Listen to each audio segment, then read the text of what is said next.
the Chumash. So these are words dictated by the Creator, and it's infinitely deep. So I'm not telling you the meaning, I'm telling you a meaning. And the literature on this subject is endless.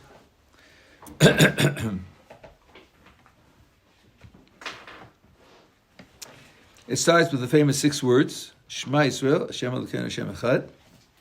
Now, the normal translation is, Hear, Israel, Hashem, our God, Hashem is one. That's the normal translation.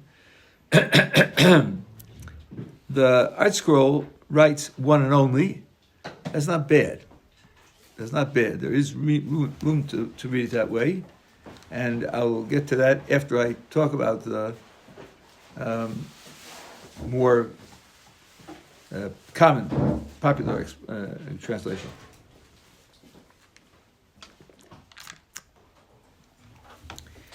And there are 2 difficulties with it right off the bat.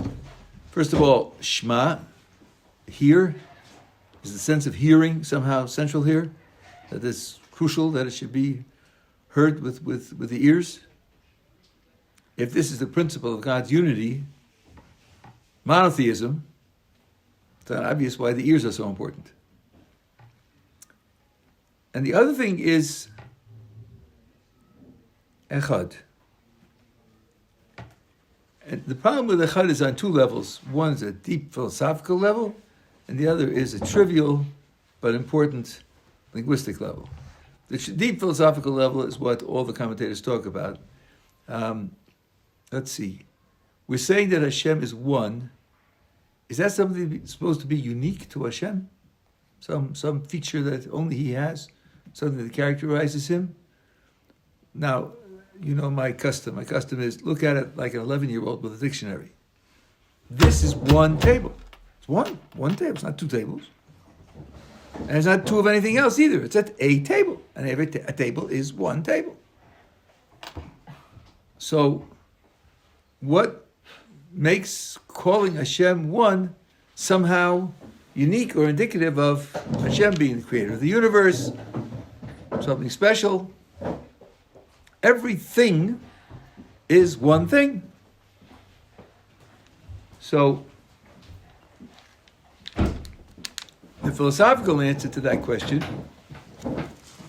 is that Hashem is one in every aspect, every dimension, every connection, every application, every environment, every consideration. The only number that can apply to Hashem in any way, shape, or form is 1. No other number applies to Him, period. Now, if you say that, then the table's out of it, because the table has parts.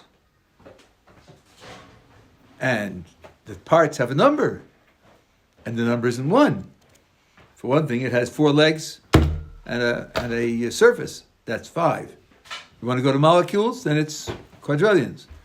However you decide to slice the parts, it's not 1. Now, if you know something about modern science, you could say, but aren't there things that don't have parts? Like supposedly electrons don't have parts, and supposedly photons don't have parts.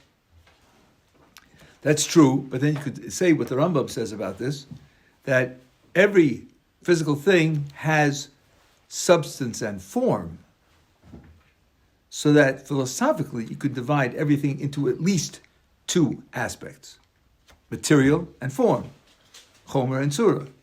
And that's 2, not 1. So that means that Kadosh Baruch Hu is one in a way different from that. And when you demand this absolute oneness, you get the result right away that God is not a physical object, because physical objects have both matter and form. And God is one in every possible respect. So the unity that's stated here rules out God being a physical object, which isn't trivial. The reason you think it's trivial is because Maimonides caused a revolution in Jewish thought, let alone in the thought of other religions. And I'll tell you about it. Novominsker Rebbe, Zechron L'Vrocha, of Perlo. I happen to know him because he wrote an approbation of my first book, and my second book. And I was in Chicago for a Shabbaton, and I had the great privilege of eating the day meal with him and with the Rebbe of Chicago.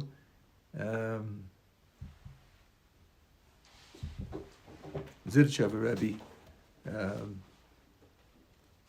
I'll think of his name. It was just the three of us. And the Novominsker Rebbe asked us, what do you think the Rambam's most important contribution was to Torah? Wow, there are a bunch of different contributions, and to figure out which is the most important of them, we didn't offer an opinion. So he said the most important contribution was the 13 principles of belief. Really? Okay. And in particular, that God is not a physical body. Because up until that time, there were educated, pious, faithful Jews who thought that God is a physical body. The Rabbi himself writes about this.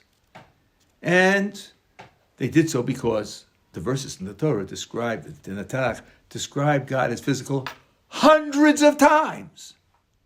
Hundreds of times. And people felt, even educated people felt, if I don't agree that God is a physical body, then I'm not living up to the verses in the Holy Book. I can't do that.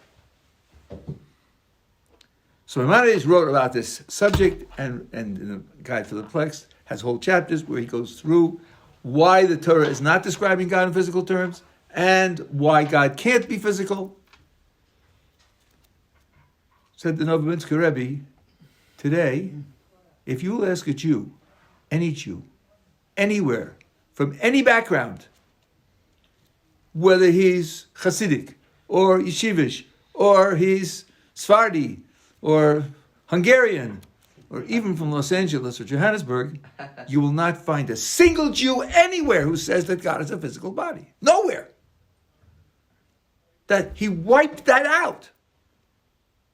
Before that, in his time, there were people who were believing Jews who felt that God has to be a body.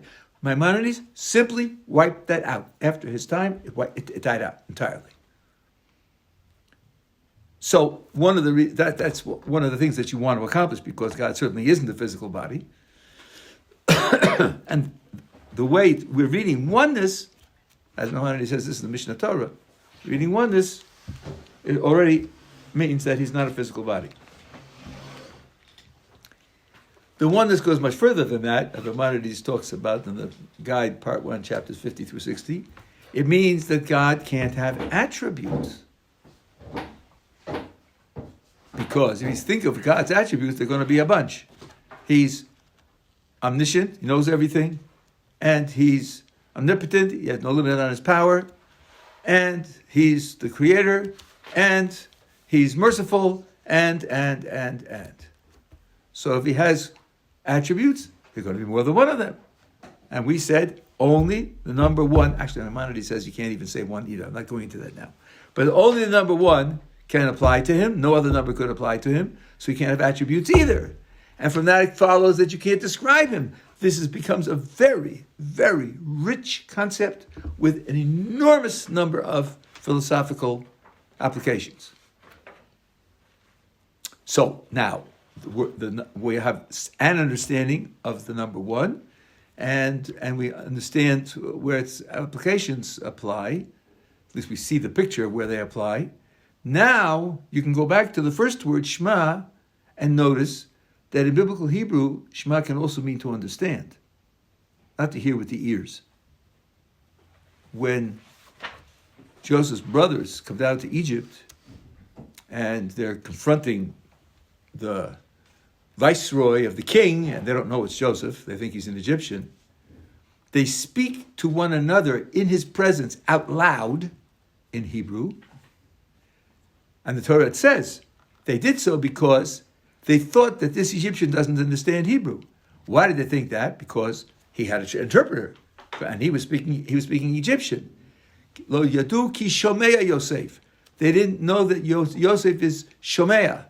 There it doesn't mean they didn't know he's hearing the air vibrations that they caused with the vibrating of their larynxes. It means they didn't know he understood. Similarly, in the Devarim, Perek Ches, where you have the Tochacha warning us of the disaster that will follow if we don't follow the Torah, it says the nation that will conquer you, Goy Shelo Tishma L'Shono, a nation whose language you will not shma. It doesn't mean that they're going to communicate with telepathy or smoke signals.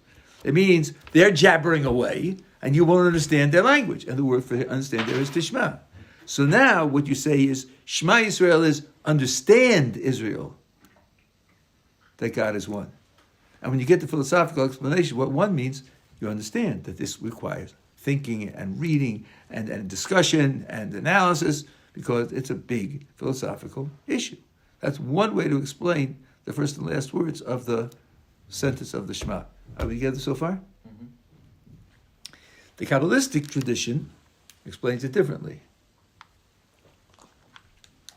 I'm taking this from the chapter on the Shema and the Way of God by Luzzatto. If you look at the world and ask, does the world look like it's under the control of one agent or not? There are two perspectives from which it becomes very hard to picture that the world is under the control of a single agent. One is synchronous. You can look at the world at a particular time and look at its contents and look at what their nature is. And the other is historical, as you look at the development of history. If you look at it synchronously, I think polytheism is by far more intuitive, more acceptable, more easier to understand and apply than monotheism. Let's just take a few simple examples. The sun shines, and it goes through a regular yearly path, and its behavior is absolutely regular. Now let's compare that with, first of all, the wind. The wind blows. There's no obvious pattern. The wind blows. You can't predict from minute to minute how the wind will be blowing. Would you, on your own, imagine that whatever makes the sun shine also makes the wind blow? Don't they look very different? Don't they operate in very different ways? Why would you think there's a single agency behind, even if you think of it as a natural agency? Why would you think there's a single agency behind the sun shining and the wind blowing? Now take the tides. Well, the tides go in and out roughly every 12 hours, but it's in and out roughly every 12 hours. And sometimes the tide is higher, sometimes it's lower. It depends upon the wind, it depends upon the waves. Does that look like either of them? The wind looks totally disordered. The tides is a 12-hour variation, and the sun is absolutely constant. Now let's take grass. Grass grows in the spring, and it withers in the fall, and it dies in the winter. Does that look like it's coming from what makes the sun shine, or what makes the wind blow, or what makes the tides go? The world is a place where the phenomena have very different rhythms, very different characteristics. I don't think you would naturally say, yeah, but there's only one thing behind it, and one thing's controlling it all. You wouldn't do that. So the world doesn't look unified. The Kabbalistic idea, as Ramchal describes it, is that God is one. He is the only power that makes the world work. There's only one power that makes the world work. There's more to it than that, but that's the oneness in it. It certainly doesn't look like that when you look at the various features that are in the world, and you could multiply them, without end. And then historically, since we understand that God created the world to achieve a certain purpose, if you look at history on your own, it certainly doesn't look like we are on a monotone increasing function towards that purpose. The world, history goes through periods, ups and downs. Some of them look disastrous. Some of them look like they're antithetical to the purpose. Some of them look like they're totally unrelated to the purpose. The spiritual exercise in the Shema, says Ramchal, is to picture in your mind the idea of the oneness of an agent even though you can't see concretely how it would work. If you want an analogy to what this means intellectually, I don't know how many of you have heard of the GUT, the Grand Unified Theory of Physics. Grand Unified Theory. What a great name.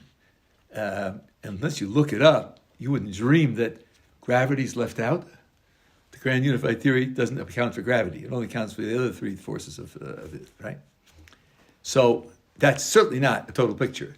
But then there's the TOE, the theory of everything. What's that? That's supposed to be a single theory that explains everything there is. A single principle or a certain small group of integrated principles that create a single picture, and that single picture explains everything. Do we have it? No, we don't have it. Do we know that it exists? We just don't have it yet? No, we don't know that it exists. Do we know that we can create it? No, we don't.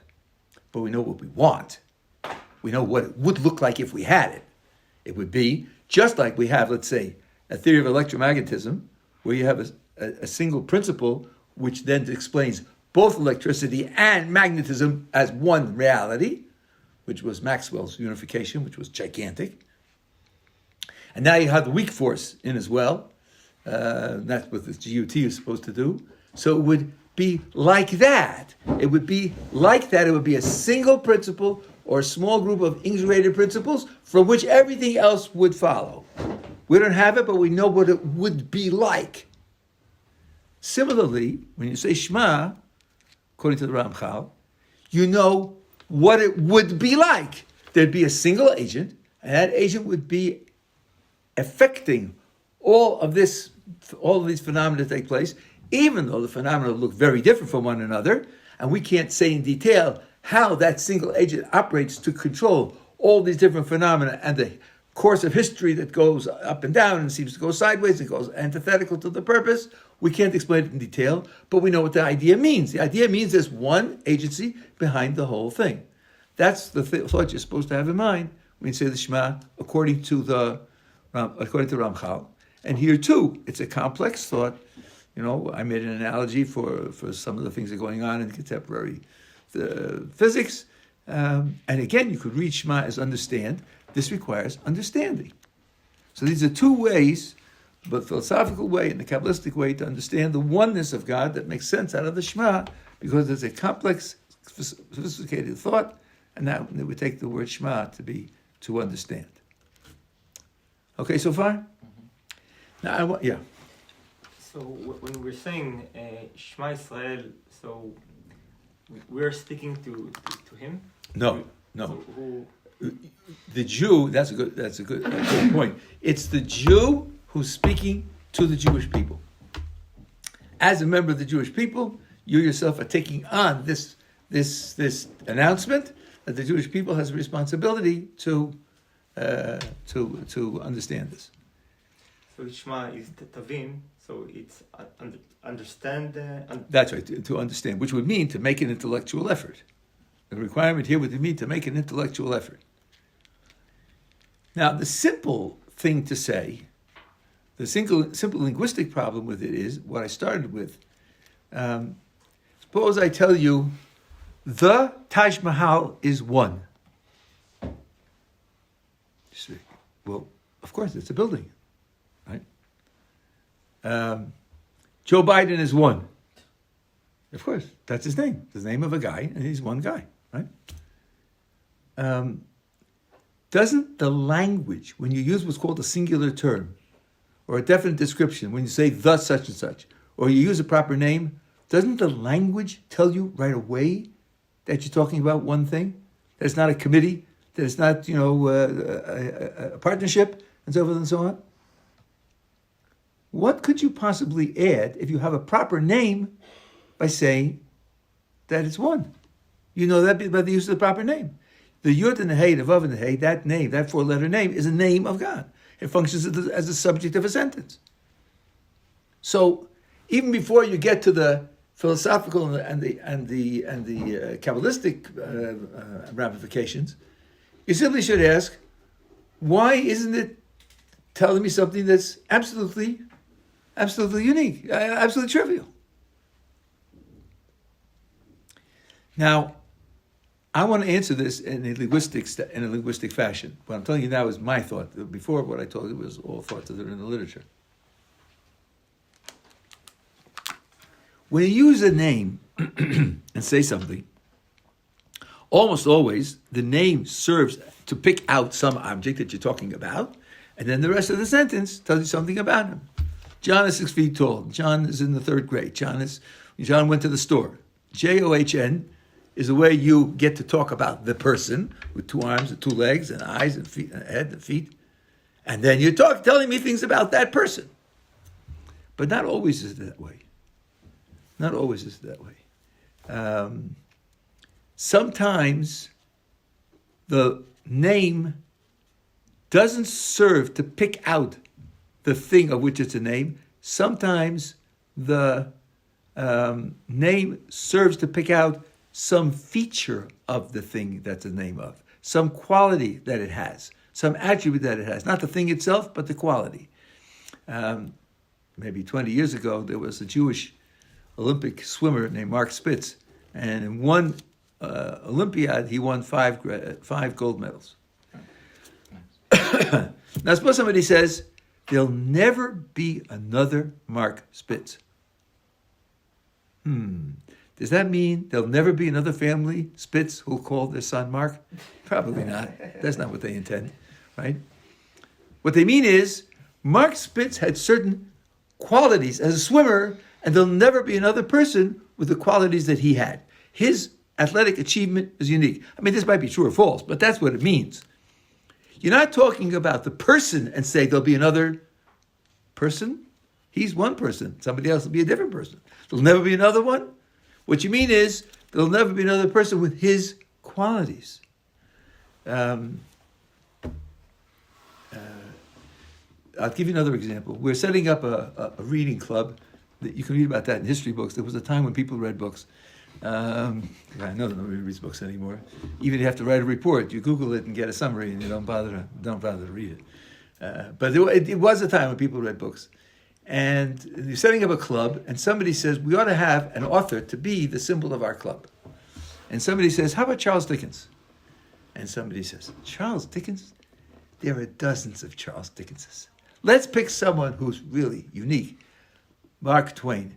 There aren't any other Mark Twains. There are many Charles Dickens, but there's only one Mark Twain. What are we saying? That there's only one person in the history of the world named Mark Twain? That might be. His name was Samuel Clemens, and it was only called that because he used to go on steamboats. But many Charles Dickenses? I mean, many people named Charles Dickens? No, we mean Charles Dickens was an average writer. Most of his books were in periodicals, monthly periodicals, as chapters, and then they put them together as books. Like, okay, he was entertainment. That's what some people say.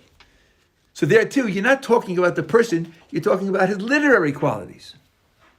So I'm going to suggest, maybe, when the name of HaKadosh Baruch Hu appears here, the Yud and the Hey and Vav and the Hey, maybe it doesn't mean to talk about the Creator. It means to talk about a certain quality of the Creator. And what we're saying is that quality of the Creator is found in only one place, in the Creator.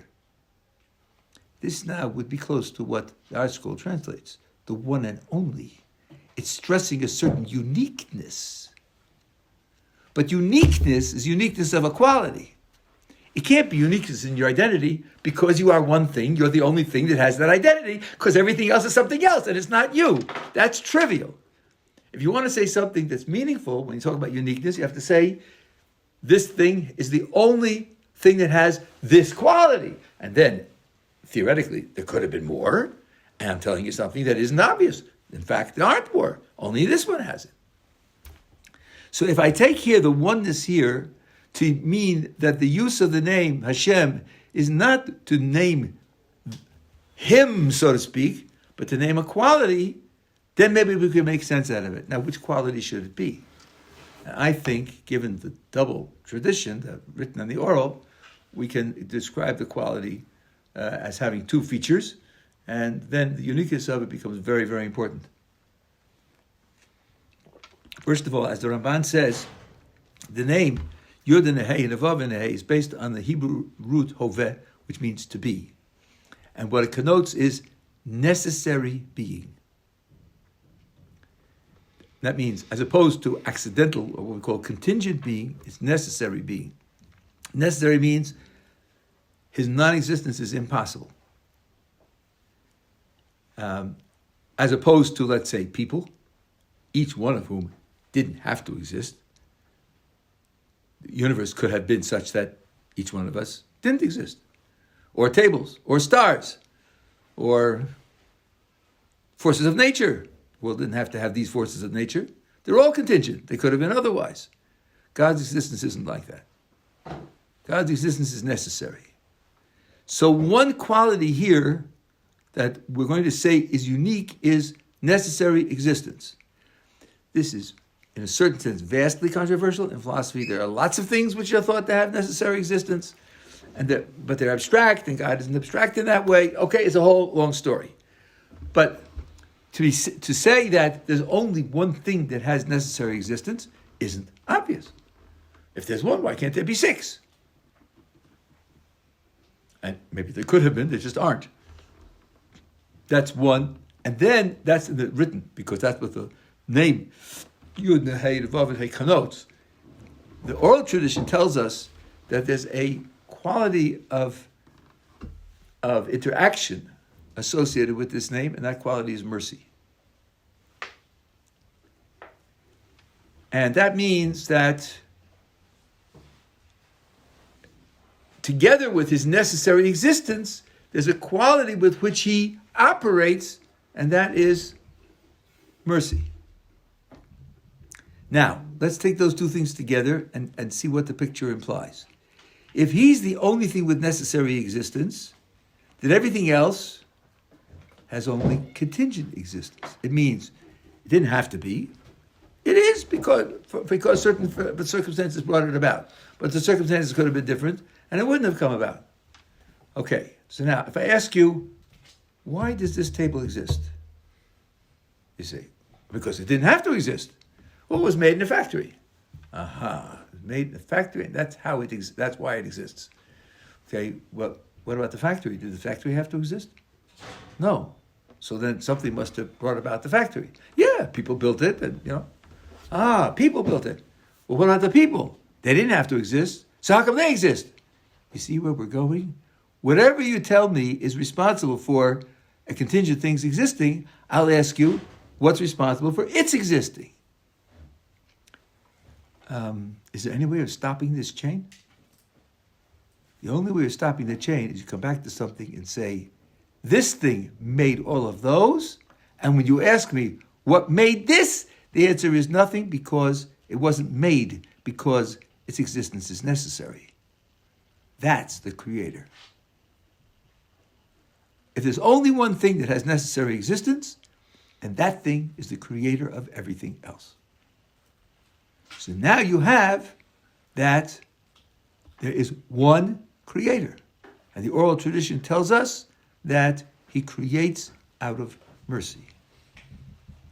That's the quality, the purpose, the goal, the mode of the creation is a creation out of mercy.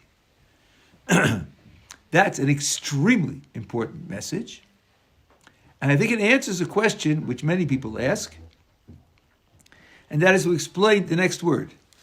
The next word in the text, I'm skipping the Baruch Shem because that's not written in the Chumash. The next word is you should love. You should love Hashem. Really? Why should I? Because he's one rather than six? So what? And if there were six, I could love all of them. What has the oneness got to do with loving him? Because you can't divide him into matter and form? Because you can't, he doesn't have pieces and parts? Because you can't describe him? That's why I should love him? Because he's the one power running everything in the universe? That's why I should love him? Even that's not obvious. Though I hinted before that Ramchal builds this in with an extra feature that I'm not mentioning at the moment. But if I know that he creates everything and he does so out of mercy, that might be a reason for loving him. It means he creates everything, including me, and he's doing so out of mercy, kindness, support, help. That is a relationship that could generate love on my part. That would be a way of explaining why the next word is to love. So if you take this third perspective that I'm giving you, which is the perspective that comes from philosophy of language, I think we have an explanation for that. And all three of the things that I told you about the oneness are true. Someone's hand was up? Yeah. How does he create out of mercy? If mercy is something that happens once the thing is already created, you can be merciful on it. How can you create out of mercy? Okay, that's a good question, and I will explain it. We have a midrash which says that God first considered creating the universe with strict justice,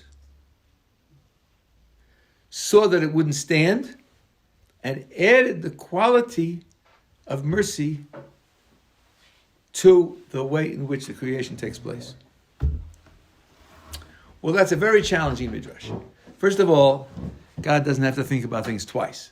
And he doesn't have to run a simulation, on a Cray 26 computer to say, let's see, if I put in just strict justice, what about 16 generations now? Uh-oh, collapse. Almost everybody's going to lose. No, that's not good. I'll put in mercy. Let's try a simulation of that. 26 generations, 42 generations, 120 generations. Yeah, it looks good. It's running fine. I'll do that. That's obviously not the right picture. Furthermore, if God had a purpose in creating the world, and the first thought was to do it with strict justice, it's not going to stand. Wouldn't it be logical just to give up the project? Why should God go for a second-rate project? What would justify that? The answer to both questions has to be that although the thought was to create it with strict justice, that's not the ultimate purpose. The ultimate purpose is Q. And to enact Q, strict justice was the strategy to achieve Q. And now, given strict justice, it's going to fail. So you don't give up the project because the project was Q. The project wasn't strict justice. Strict justice was just a means. If that means isn't going to do it, you change the means. And you do it with strict justice and mercy as well. And you say to me that God doesn't change his mind, that doesn't have to make simulations. That's quite true. But this is a way of describing the following fact. That strict justice doesn't say God erased strict justice, replaced it with mercy. It says he added mercy. Which means that the original thought to create the world of strict justice isn't contradicted, isn't thrown out. No. He created it with strict justice and added mercy to it. Which means, the way our sources take it, sometimes he does operate with strict justice alone for certain people. And for other people, there's strict justice plus mercy. It doesn't go away. It plays a role. So now what you have to understand is, what is Q? What is the ultimate purpose? How is it that strict justice would be, in some sense, the ideal implementation of loving kindness? But then, on the grounds that almost everyone will be lost, loving kindness applies itself again and says, although strict justice would be the highest quality expression of loving kindness, it's going to compromise the quantity of loving kindness so drastically that we're not going to create the world with only strict justice. We're going to have strict justice plus mercy, which allows for some expression of the highest quality, plus a modifying factor, which allows for a gigantic quantity. That's the picture that we're getting. Now, why is it that strict justice would be the highest expression of loving kindness? This now is one of the key ideas of the entire Jewish tradition. And it's found in the Kabbalah, it's found in philosophical works everywhere. Indeed, how is it possible that strict justice should be an expression of loving kindness at all, since in their definition, they contradict one another? They're absolute contradictories. Let's just work that out in practice, so I can then explain to you how we have to go around it. Let's say I'm interacting with a person on the basis of strict justice. I'm questioning myself, shall I give him $100 or not? So strict justice would mean, did you earn it? Did you do something to deserve it? Strict justice means give people what they deserve, what they've earned, what they have a right to, what they have a demand on. Well, let's see. He's my employee. Did he work? If he worked, I owe him $100, and then I should pay him according to strict justice. What does loving kindness mean? Loving kindness means, in particular, I give you something that you didn't earn. You don't have a demand on. Something that I'm not obligated to give you. Not something which you won't be victimized and be unjust if I don't give it to you. Because if I give it to you because you earned it, because I owe it to you, because you have a demand on it, then when I give it to you, I'm not showing you any love. I'm just fulfilling my obligation. I owe it to you, I have to pay it to you, so I pay it. In order to show you that I love you, I have to give you something which you didn't earn, which you don't have a claim on. Only then do I show you that I love you. So, giving the $100 cannot be simultaneously both strict justice and loving kindness. It can't be.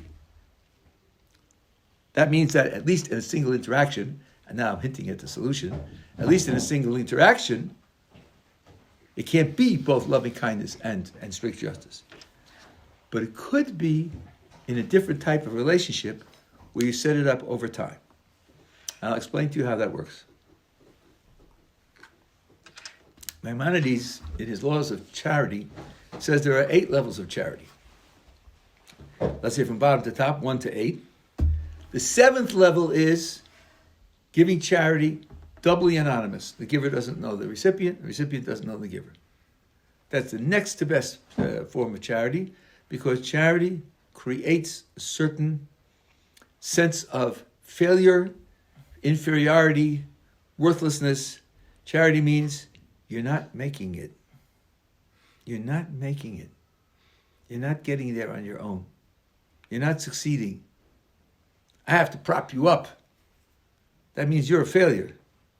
Better I shouldn't know you and you shouldn't know me, because in that way, you don't have to face the failure.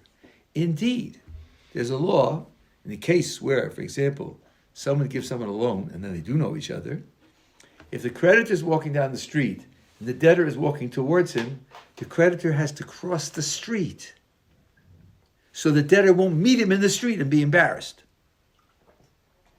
So, says Maimonides, the next to best level of charity is where it should be anonymous, neither one knows the other, so that the borrower won't be embarrassed.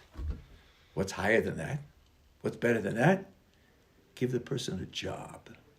That's higher. Why? You give them a job, you sacrificed the anonymity.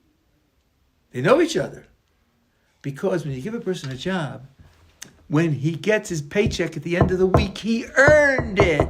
That's not a symbol of inferiority. That's not a symbol of failure. That's a symbol of success. He earned it for himself. He deserves it. He made it for himself. So now, let's analyze the idea of giving someone a job. When you give someone a job, you give him the opportunity to earn the money. When it comes to the end of the week, and my employee comes in and says, here's my worksheet. I worked 40 hours, $2,000. I look at the worksheet. I say, yeah, 40 hours, $50 an hour, $2,000. When I hand him the $2,000 check, is that strict justice or loving kindness? It's strict justice.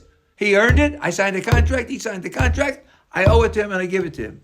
But giving him the job so that he can have a contract, so that he can work and earn, that's an act of tremendous kindness. Ask people who are out of work how they feel about themselves and how valuable it would be for them if you give them a job. So the combination of strict justice and loving kindness is, loving kindness demands that you set up a strict justice relationship so the person can earn what it is that he gets at the end. That's a fairly subtle idea. It's a fairly subtle idea. The two ideas which are contradictory in In microcosm, in a particular interaction, there cannot be strict justice and loving kindness, but loving kindness can generate strict justice as a means of implementation in an ideal way. So that's the idea, and in answering your question, nothing's been created yet. Nothing has been created yet. This is just a plan.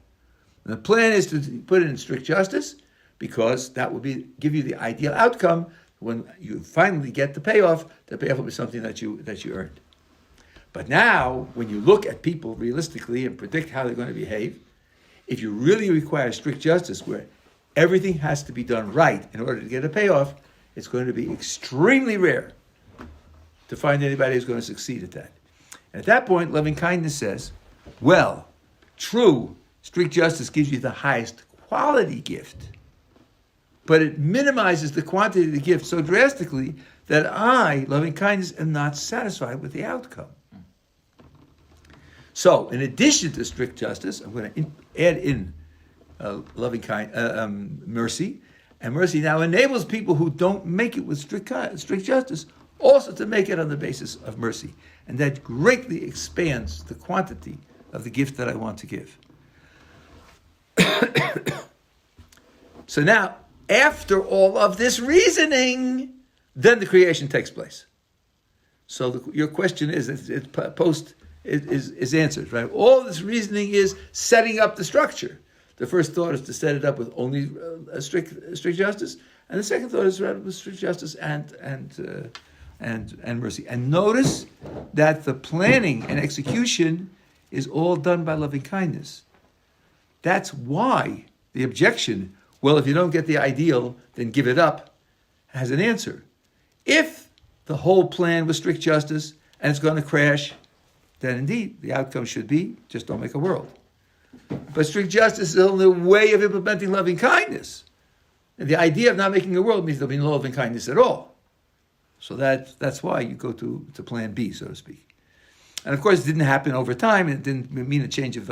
We're understanding now how strict justice, loving kindness, and loving kindness and mercy play a role in the way the world runs. This parable gives us a picture of how it actually runs. Okay, so now the difference between loving kindness and strict justice, and mercy, the way I'm describing it is this. Loving kindness is a general principle, which on the first step gives rise to a general principle. When loving kindness asserts itself again, it's not so much a general principle as if I look at strict justice and I see how many people are going to be lost, I don't want them to be lost. What you have now is a commitment to the individual. Because Baruch Hu was looking at Ruvain and saying, if I set up the world with strict justice so that the 16 people in the history of the world who make it through will have the highest quality gift, Ruvain's going to be lost. I don't want Ruvain to be lost. I want him to make it. Now, you and I are Ruvain. We are Ruvain. So when you say the Shema, you have to think, because Baruch was thinking about me, and he doesn't want me to be lost. He wants me to make it. And that's why he put mercy in. That thought that he creates me with that mercy in mind could be a good reason to respond with love. You feel it as a commitment of love from HaKadosh Baruch Hu's part. He doesn't want me to be lost. That's an expression of love. And love begets love. So that would be the way to explain why the next word is Yahavta. So now we have three perspectives on the word echad, philosophical, the Kabbalistic, and the linguistic, where the name of God is referring to qualities, and the echad means there's only one who has those qualities. The qualities are necessary existence, which means then he's the creator, and mercy, which the guise in which the purpose for which he does create the world. I'll say one more word because I hinted at it twice, and I didn't really. I just want to put it in for the sake of completeness.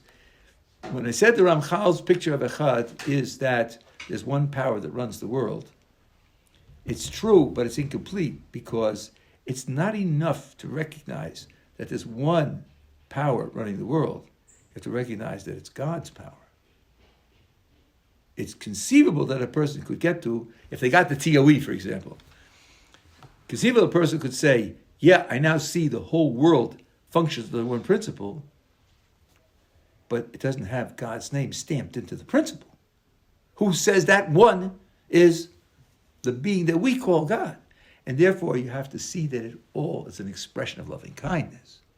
That all of the control of the phenomena of the world is dedicated to loving kindness. Then it constitutes seeing the unity of God, not just seeing unity. That's Hashem Echad. The Hashem here stands for loving kindness, mercy, which is the second application of loving kindness. And the oneness of it is that it's His control that controls the whole world. It manages the whole world. And that's why what he calls Gilui Yichud is the Yichud of Hashem, the unity of Hashem, not something else. Okay, this is skinning off the top froth of the idea of the Shema. Right? And, as I said to you, I'm certainly not finishing anything. But this is just a little introduction to what the Shema is about. Yeah. You did mention the Shema that came. I didn't mention it. Maybe I'll talk about it tomorrow. Today's Wednesday, right? Yeah. I'll talk about it tomorrow. I did not mention that. All I got was Hashem Echad. So it's the Shema because the Shema means to understand. You should look. I mean, you look in the Siddur there. You'll see that the ayin of Shema and the dalet of Echad are larger than normal letters. That's accurate to the Sefer Torah. So you should think about that. Why would those two letters be larger than usual? Yeah, he says something on the bottom, but there's more to the story than what it says in the bottom. As I will tell you tomorrow.